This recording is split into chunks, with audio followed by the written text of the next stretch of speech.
Oke, assalamualaikum warahmatullahi wabarakatuh. Lama banget kita udah nggak ketemu di konten podcast santri, karena selama di perjalanan kita pengen bikin podcast on the road, di mana kita akan mendatangi narasumber, kemudian kita akan kulik-kulik ilmu beliau-beliau ini yang insya Allah sangat bermanfaat untuk kalian dengarkan. Oke, di kesempatan kali ini kita bertemu dengan senior saya, lumayan jauh banget, ya kan? Berapa tahun kita Ustaz? Kurang lebih 5 tahun. Wih, Masya Allah 5 tahun dong. Beliau 5 tahun di atas saya, itu udah gila sih, itu seniornya udah jauh banget. Ya, ini dia Ustadz Zain Lubis. Ya, Assalamualaikum Ustadz. Waalaikumsalam warahmatullahi Masya Allah. Ini di Batam loh ya. Padahal Ustadz ini terkenalnya dulu Medan tuh. Medan. Tapi kok bisa nyangkut di Batam nih ceritanya? Memang asli kelahiran Medan. Tapi Medan. Kemudian kita keluarga tuh hijrah satu persatu ke Batam. Sehingga saya ketika selesai dari belajar dan program setahun dakwah keliling Indonesia sampai ke Ternate, Maluku. Setelah itu saya putuskan diri saya untuk berdomisili atau mungkin di Pulau Batam. Berarti panjang juga ya ceritanya ya, dari pondok terus ke mana-mana dulu baru ke Batam. Ya, nggak langsung Batam tadi ya? Nggak langsung. Sebelumnya kita sempat lama di Pulau Jawa juga untuk menimba ilmu di sini. Karena memang apa sih, kalau namanya alumni itu kalau ngajar tuh nggak ada, maksudnya itu langsung sekali itu langsung netap lama di situ, jarang tadi ya? Jarang. Kebanyakan memang banyak proses tadi ya? Banyak proses, disitulah kita dapat banyak pengalaman memang gitu. Wah, gila sih bener. Jadi makanya terkadang tuh sekarang tuh gini Zat, ya kita nggak tahu ya, nggak sebagian alumni itu merasakan, maksudnya tuh saya habis dari pondok itu pengennya bagaimana ngajar tuh, misalkan dia tuh suka sama Jawa Barat misalkan, bagaimana targetnya saya ngajar di sana gitu, dan itu langsung gaji sekian. Nah itu gimana gitu maksudnya tuh Zat. Jadi sekarang tuh statementnya alumni tuh pengennya tuh instan gitu loh Zat. Padahal di atas kita, senior kita tuh ceritanya tuh panjang banget ya. Kayak Ustadz ini kan panjang banget tuh ceritanya, itu harus kemana-mana gitu. Nah, kalau menurut Ustadz, bagaimana sih maksudnya biar kita tuh nggak terlalu mengandalkan, maksudnya ya aku harus di sini gitu, pokoknya aku harus ngajar di pondok yang besar. Mental seperti itu tuh gimana gitu Ustadz? Ya, terutama tadi ada kata-kata memilih tempat ya. Saya harus di Jawa Barat. Ya, dia lihat daerahnya enak, udaranya mungkin banyak jalan-jalannya, wisatanya mungkin dia hobinya berpetualang gitu ya. Itu memang pilihan. Mungkin dari sisi lain ya ada juga orang yang memilih pondok kecil dulu, pengennya merintis kan, ataupun gabung di pondok besar. Tapi kalau kita gabung di pondok besar, kita tuh kurang merasakan perjuangan, karena pondok itu sudah jadi gitu. Sudah enaknya aja gitu tadi. Benar. Makanya kadang apa ya?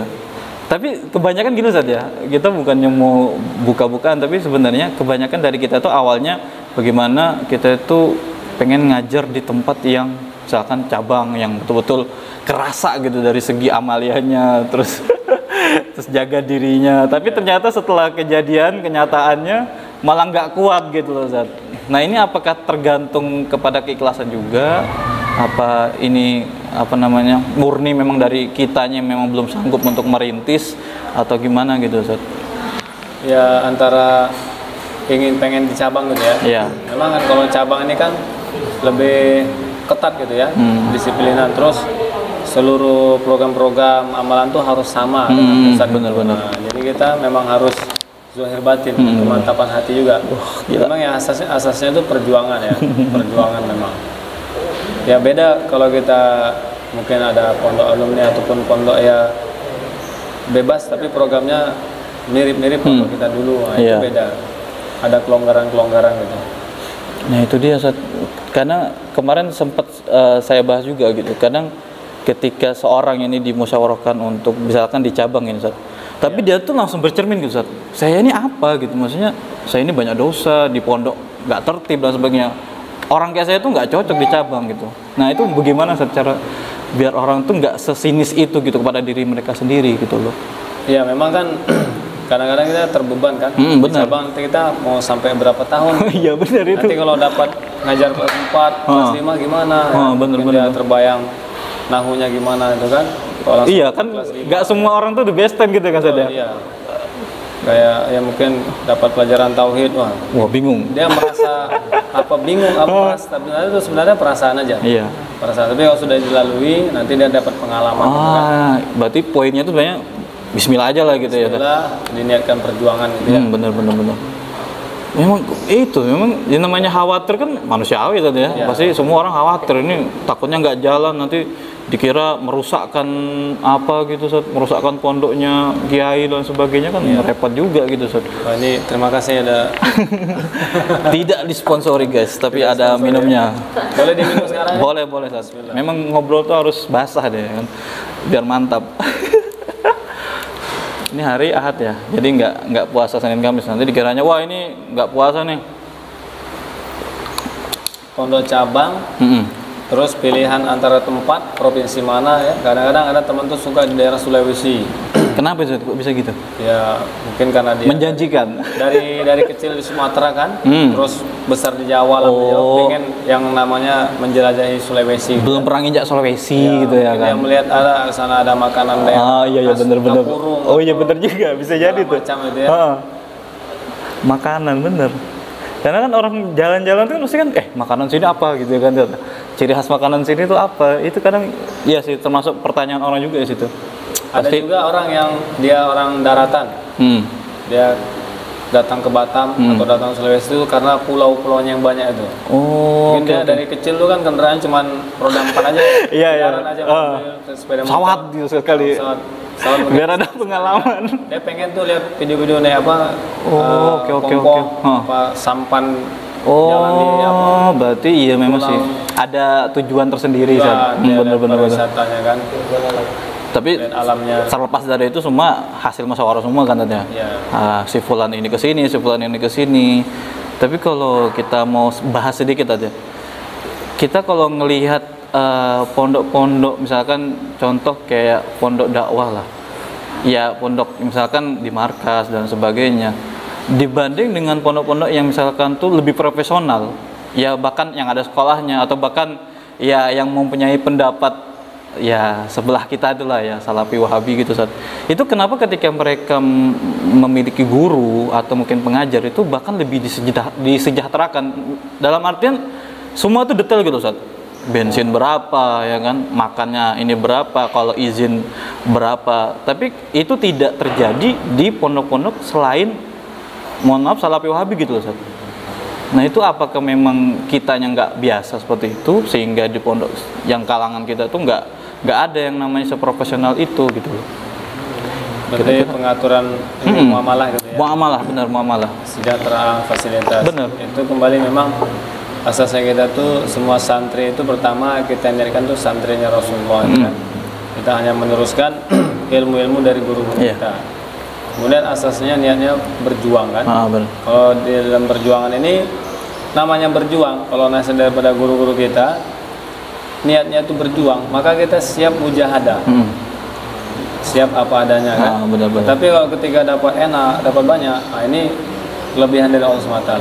Tapi kalau kita langsung tujuannya atau niatnya apa namanya penghasilan, ternyata hasil itu nggak sesuai dengan diinginkan, kita kecewa. Benar. Kemudian dari sisi lain memang kadangkala di pondok dakwah itu memang lebih mujahadah. Ya kadang-kadang di pondok lain mungkin ya dari guru sebelah ini mereka lebih donatur kali itu ya. Donatur memperhatikan. Memperhatikan. Ya memang harus sama-sama memahami. Iya benar. benar. Karena memang kalau kita sekedar isu kali ya, memang pondok-pondok sebelah itu memang gimana tadi? Donaturnya ya lumayan kencang juga. Misalkan mereka dari Arab Saudi, misalkan sering kan kita dengar gitu saja. Donaturnya langsung orang luar, ya pantas aja sih kalau memang mereka berani seperti itu gitu loh. Mungkin atau enggak gini saat mungkin pondok-pondok yang sekitaran kita itu lebih memilih untuk tidak menjelaskan supaya tidak terlalu terbayangkan oleh ustadznya. Bisa juga nggak gitu Ustaz? Bisa juga. Kadang-kadang hasilnya tuh lebih bahkan. Iya. Nggak dibicarakan, tapi banyak gitu loh. Ya, mungkin bisa dikatakan keberkahan atau mana gitu ya. Ada kalanya seperti itu. Tapi kalau aku pribadi saja sebagai orang yang mungkin pernah kerja di kantoran gitu, memang resah gitu Ustaz. Ketika kita tuh nggak tahu gaji kita berapa tuh sebenarnya resah gitu Ustaz. Tapi di pondok yang kita sekarang misalkan ngajar situ, dan itu terjadi ke kita itu akhirnya tuh bingung gitu Ustaz. Apakah saya ini termasuk orang yang ikhlas apa enggak gitu Ustaz. Karena kan pikiran kita cuma satu, sesuai nggak harganya dengan yang kita butuhkan gitu loh Ustaz. Ya, itu aja. Betul. Iya kan. Makanya kadang jadi ada plus minusnya berarti Ustaz ya. Ketika dia nggak dijelaskan, tetapi ternyata alhamdulillahnya lebih gitu kan. Dan ternyata kalau seandainya nggak dijelaskan tapi kurang, itu yang bahaya Ustaz. Itu menguji keikhlasan kita. Benar. Nah itu berarti sekarang gini Ustaz, cara untuk memainkan ikhlas itu biar lurus itu gimana Ustaz? Masalahnya kan ngajar ini kan kaitannya dengan maksudnya itu agama Ustaz. Sedangkan ngajar kaitannya duit, gaji, kebutuhan, apalagi yang sudah berkeluarga itu sulit banget loh Ustaz. Nah itu gimana cara biar kita tuh lurusnya lillahi ta'ala terus gitu gimana Ustaz? Masalah keikhlasan ya? Iya, wah, susah ini, susah, berat. Sulit dijelaskan kayak Iya. Tapi kalau menurut Ustaz lah gimana gambaran enaknya gitu Ustaz? Karena nggak semua orang bisa lolos Ustaz. Dalam hal seperti ini tuh nggak mudah Ustaz. Ya memang kalau sistem kayak pondok dakwah ini kayak pondok kuno ya. Bener. Modelnya dia lebih klasik gitu ya kan. Dia keberkahan kan, amal gitu. Yang ada kalanya seperti itu. Apa namanya tuh? Memang kalau sistem kayak di yang udah organisasi gitu kan, yang modern atau dari kelompok sebelah itu, benar. memang mereka struktur gitu. Iya kan? benar. Sedangkan di pondok-pondok yang kuno, pondok-pondok dakwah itu dia samar-samar. Kayak kita, memang dia harapannya dari jalan-jalan yang tidak disangka-sangka. Iya, itu yang susah itu. Sedangkan ikhlas itu butuh pupuk juga gitu loh Ustaz. Itulah kadang yang orang harus pahami gitu loh. Tapi ya insya Allah sih, insya Allah aman loh orang-orang yang mungkin ngajar di pondok-pondok dakwah itu insya Allah niatnya insya Allah terjaga lah, karena memang kita dari awal saja Temboro kan tahu lah gimana kita dididik gitu kan, insya Allah ya terjaga lah saja. Bener nggak sih? Banyak di pengalaman rohani nanti. Wah itu dia yang mahal itu yang mahal itu ya sudah. Kalau di pondok sebelah itu, waduh apa-apa, bahkan sampai ada yang campur loh Ustaz. Ustazah sama ustadznya itu walaupun memang mungkin dalam segi oke lah duit lu banyak oke lah gitu ya kan, tapi dari segi ya betul kata Ustadz tadi itu rohani itu susah banget jaganya. Sebagian orang kadang bahkan sampai lupa, saya dulu mondok di mana gitu, sampai lupa gitu loh. Nah Ustadz, untuk sebagai penutup nih Ustadz, ada pesan-pesan nggak misalkan untuk teman-teman yang mungkin sekarang lagi di pondok atau mungkin yang sebentar lagi akan lulus, bagaimana caranya biar nggak terlalu mengharap dapat job atau ngajar yang misalkan tuh gajinya besar gitu, biar nggak terlalu ngarapnya ke sana gitu, gimana Ustadz pesan-pesannya Ustadz? Oh gitu. Di antaranya kalau menurut pengalaman saya, karena saya datang dari Jawa langsung ke Batam itu prosesnya itu kan saya nggak langsung ngajar di pesantren. Saya mulai dari rumah dulu ya, rumah tapi itu pun nggak pakai pelang itu, saya nggak ada kayak nggak ada kehidupan, nomor registrasi itu nggak ada, dari kemana kita ala kuno aja gitu kan. Jadi memang sebenarnya itu tarbiyah hati ya. Benar. Kalau kita langsung fokus ke nominal gitu kan. Iya benar. Itu memang tarbiyah hati kita. Jadi kita prinsip tadi itu kembali tadi, niatnya berjuang, siap mendapatkan kepahitan, itu obatnya. Oke. Ternyata kalau umpamanya dapatnya tuh lebih dari target, di sini kita lebih bahagia hati kita, bisa menghibur hati kan. Tapi kalau kita fokus langsung, mungkin segini sebulan 4 juta, ternyata keliling-keliling cari tempat nggak ada yang pas gitu kan. Akhirnya dia nggak dapat pengalaman, malah nggak ngajar, penghasilan pun nggak terkumpulkan. Nah itu yang terjadi. Jadi niat berjuang, terus anggap semua santri itu adalah santrinya Rasulullah, tidak terfokus kepada penghasilan. Kayak tadi ngajar nih, mendakwakan ilmu Rasulullah, bukan mencari penghasilan. Wah, itu dia. Ada juga metode bagaimana supaya ikhlas itu ya. Karena banyak ulama-ulama itu dari Syekh Imam Mawardi ya, beliau penjual bunga mawar kan, sehingga diberi gelas seperti itu. Jadi itu tidak kalau kita seorang pengajar ini bukan satu aib kalau kita tuh punya usaha sampingan. Dan saya pribadi itu memang saya ada jiwa dagang. Jadi saya nggak fokus di sini penghasilan segini, ya kan? Kita nggak pernah nanya berapa. Biar nggak terlalu mengharapkan juga saja. Jadi kita anjuran dari guru kita tuh kalau kita punya bisnis sampingan, pendapatan sampingan dari jualan atau apa segala macam kan. Apalagi jualan tuh yang berbentuk pakaian sunnah, lebih bagus lagi kan. Jadi kita tidak mengharap dari itu. Iya benar. Benar. Jadi ikhlas pun terjaga tuh ya. Selama program jualan kita tuh nggak mengganggu program yang ada di pesantren begitu. Itu dia. Itu sebenarnya kuncinya benar. Jadi kalau bisa sebisanya tuh cari usaha sampingan ya, benar ya. Betul. Biar maksudnya tuh ketika ntar ngajar itu seandainya mungkin ada pahitnya gitu nggak terlalu mengecewakan diri sendiri. Benar sih itu. Oke, jadi teman-teman kalau seandainya mau ditiru ya dari sekarang, misalkan kalian mau bentar lagi mau ngajar atau sekarang masih nganggur belum dapat kerjaan ya, jadi ya harus ini dulu. Tadi pesan-pesan beliau tuh masuk loh, nggak pernah terpikir. Memang orang sekarang tuh mikirnya udah karena skill kita pondok tadi ya, yang ngajar aja bisanya kita mah, ngajar nahu, ngajar Quran itu aja bisanya. Jualan nggak pernah di pondok kan gitu. Jadi akhirnya nggak kepikir gitu kalau usaha itu juga sebenarnya usaha sampingan itu juga sebenarnya penting ketika kehidupan nanti di luar pondok gitu loh. Oke Ustaz, gitu ya mungkin ya. Terima kasih atas ilmunya Ustaz. Syukron berapa menitnya singkatnya ya kan. Insya Allah yang nonton bakal paham lah itu. Karena memang jadi banyak pertanyaan gue Ustaz. Apakah harusnya kita tuh harus udahlah ke pondok sebelah aja lah.